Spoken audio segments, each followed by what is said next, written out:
तो देखो नारायण, अब भगवान उद्धव जी को निमित्त बना करके और सुखदेव परीक्षित को और हम लोग आपस में महापुरुषों ने ऐसे प्रवचन सत्संग ग्रंथ बनाए हैं, उस पे आपस में मिल करके विचार कर रहे हैं, नारायण विचार कर रहे हैं।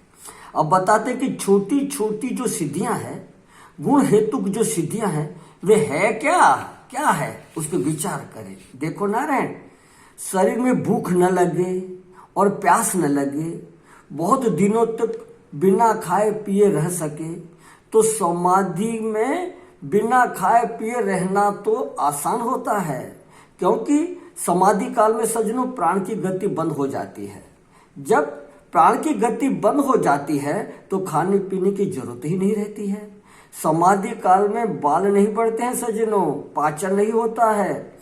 जैसी चीज पेट में होगी समाधि से उठने के बाद वैसी ही मिलेगी। नाखून नहीं बढ़ते हैं, नाड़ी नहीं चलती है। उच्च कोटि की समाधि में शरीर को काट भी दो तो पता नहीं चलता है। तो नारायण, समाधि काल में भूख प्यास न लगना यह कोई बड़ी बात नहीं है। जागृत काल में व्यवहार में रहे, सब काम करता रहे और भूख प्यास न लगे, योगी के भीतर ऐसी सिद्धि आती है। और दूर श्रवण और दूर दर्शन ये सिद्धियां भी आती है। दूर की बात भी सुन लेवे, दूर क्या क्या हो रहा है वो भी जान लेवे। तो परम पूज्य अखंडानंद सरस्वती महाराज अपने ग्रंथों में सज्जनों लिख रहे हैं कि कहते कि एक बार हम कुछ काम कार्य करके मोकलपुर बाबा के पास गए और उन्होंने आंख उठाकर मुझे देखा और देखने के बाद उन्होंने उस काम को ऐसा वर्णन किया, ऐसी बात बताई काम की, जैसे बिल्कुल आंखों से सब देखे हो। प्रत्येक, कहते हैं अखंडानंद सरस्वती महाराज जी कह रहे कि प्रत्येक क्रिया एक एक बात खोलकर उन्होंने बता दी। और अखंडानंद सरस्वती महाराज अपने ग्रंथों में लिख रहे हैं कि मैं वह काम बंद कमरे में करके गया था। तो सज्जनों, ऐसा न समझे कि ये सिद्धियां झूठी होती है, सही होती है। उनको मानकर इन पर विचार करोगे और उनको पार करेंगे तो अच्छा रहेगा। ये तुच्छ है, छोड़ो इनको। और यदि उनको ऐसे ही मना कर दोगे कि ये होती नहीं है नारायण, तो नारायण श्रद्धा नहीं करोगे, तो इसका नतीजा क्या होगा कि जब कोई ये सिद्धि आप हम लोगों को दिखा देगा तो हम उसमें फंस जाएंगे कि हा कितनी बड़ी सिद्धि बात कर दी इसमें। तो देखो सज्जनों, उच्च कोटि के संत अच्युत मुनि महाराज ने एक बात बताई थी कि वेदांत ब्रह्म सूत्र का स्वाध्याय चल रहा था और एक योगी वहां आए और 5-4 मील तक उसकी बड़ी प्रसिद्धि फैल गई। हाँ नारायण, वाह भाई ये योगी है, वो योगी अच्छे हैं। तो नारायण उसने कह दिया कि किसी के सिर में दर्द हो और हमारे पास आवे तो हम तुरंत अच्छा कर देंगे। देखो सज्जनों, लोग उसके पास जाने लगे। एक दिन क्या हुआ कि अच्युत मुनि जो सिद्ध पुरुष थे उनके शरीर में सिर में दर्द हुआ। अब भक्तों लोगों ने बहुत दवा करवाई लेकिन अच्छा नहीं हो रहा है। अब भक्तों की राय हुई कि महाराज जी अपने चलो उस योगी के पास चलिए। तो वो संत अच्युत मुनि बोले अच्छा चलो। और महाराज वो अच्युत मुनि तो वहां गए और उनको देखा। उस योगी ने देख करके त्राटक के द्वारा, त्राटक करते हैं, ऐसा कुछ किया और नारायण सिर का दर्द हो गया। अब महाराज जितने जो ब्रह्मसूत्र वेदांत का स्वाध्याय करने लगे थे वे सब स्वाध्याय छोड़ करके योग अभ्यास करने के लिए वो योगी के पास चले गए। और नारायण हमको भी ये सिद्धि बता दो, हम भी माना हम भी कुछ होवे, हमारा कुछ नाम होवे, इस देह को नाम रूप को प्रसिद्धि हो जावे। उस बात में ही फिसल गए। देखो नारायण, तो ये क्या है, तुच्छ चीजों में ही फंस जाना। अरे ठीक दर्द हो गया, हाथ का बाह में दर्द ठीक हो गया, को पैरों में दर्द ठीक हो गया, ऐसा संकल्प सिद्धि आ गई। अरे नारायण एक दिन तो ये शरीर भू भू भू भू भू करके जल ही जाएगा। हाँ नारायण, देखो और देखो हमको याद है अच्छी तरह सत्संग चल रहा था तो कहा कि काक भूषण जी 27 कल्प उनका शरीर रहा। तो बाबा हंसते हंसते कह रहे थे कि अरे 27 कल्प, ब्रह्मा जी के साथ 27 दिन ही तो न। और ऐसे ब्रह्मा धूड़ी कणवत हो गए उस अस्तित्व तत्व में। अवधि अपार समुद्र मम लहरी विष्णु महेश। हाँ नारायण, ये तो सब लहरियां हैं, लहरियां। तो नारायण,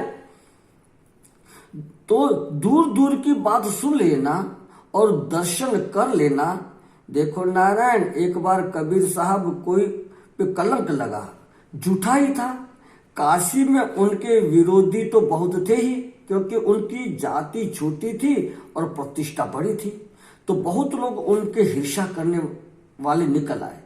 तब सज्जनों, अब तो जानते ही हो कि आदमी चाहे जितना भी शांत होकर बैठा रहे, स्वभाव से ही रास्ते पर चलने वाले 3 पक्ष में बट जाते हैं। कोई मित्र है, कोई शत्रु, कोई उदासीन।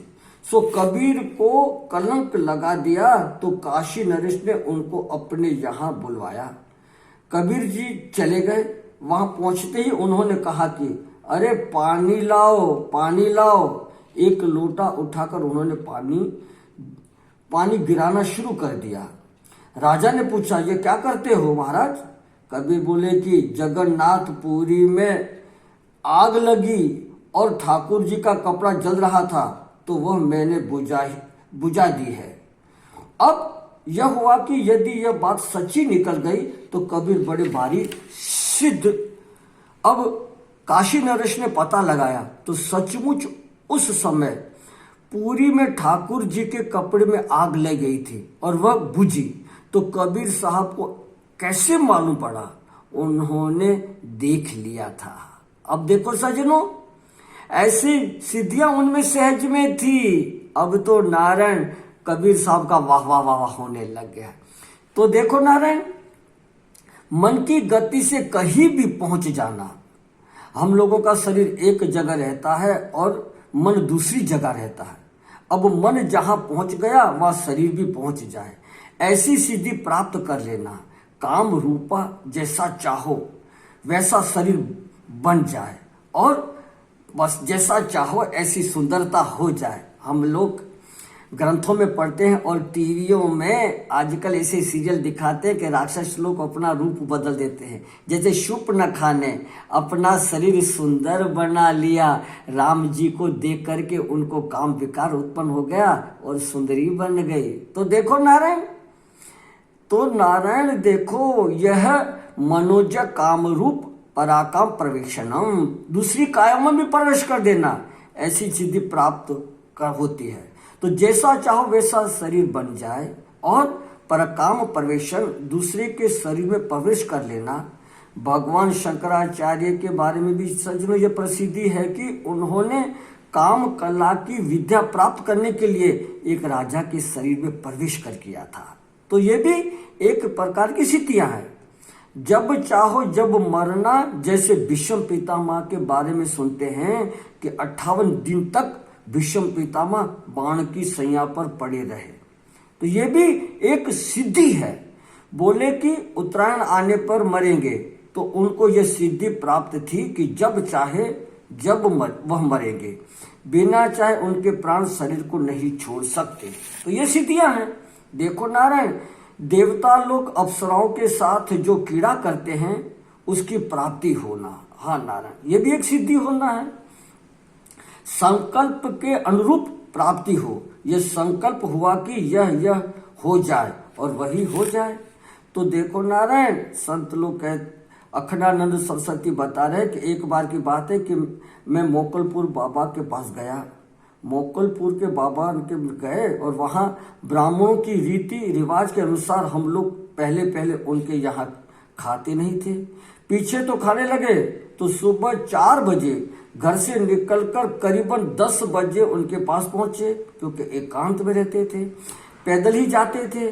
दोपहर में भूख तो लगी, मन हुआ कि कुछ खाएंगे। माघ का महीना था, बड़ा गर्मी। यह हुआ कि क्या खाएंगे, तो रोटी बनाने लग जाए तो सत्संग कट जाए। तो मन में आया कि आम खाएंगे। मेरे मन में यह बात आई और थोड़ी देर के बाद क्या हुआ कि एक आदमी एक टोकरी भरकर पक्के आम लेकर आया। बाबा कुटी में चाकू निकाल कर ले आए और आम तराश कर हमको खाने के लिए देने लगे, सुधार काट करके। अब खाने लगे और खिलाने लगे तो बोले कि कहो गुरु, तुम आम धुलवाने के लिए हमारे पास आए थे। हमको तो शर्म आ गई, वह तो मेरा संकल्प सिद्ध नहीं हुआ। मेरे संकल्प को वे जान गए और उनके मन में संकल्प आया और वह सिद्धि प्राप्त हो गई। देखो नारायण, यह है नारायण। ऐसी बातें नारायण, आश्चर्यजनक घटनाएं हमने संतों से सुनी है। बैठे हैं, रात को 12 बज गए हैं और नारायण भूख लगी हुई है। संत ने कहा, क्यों भैया आप लोगों को भूख लगी है, क्या खाएगा?